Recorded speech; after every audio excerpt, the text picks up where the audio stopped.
E aí, Ivanildo, como você tá se sentindo depois da viagem? O que você achou da viagem?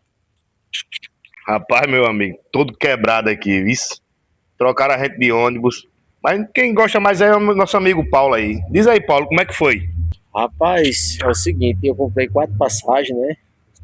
3 semi-leito e uma leito, que era a minha. Os caras botaram um olho tão grande na porra do ônibus, na cama lá que era leito, que a porra do ônibus quebrou, meu amigo. Incrível que pareça. Aí a gente veio no executivo, meu amigo.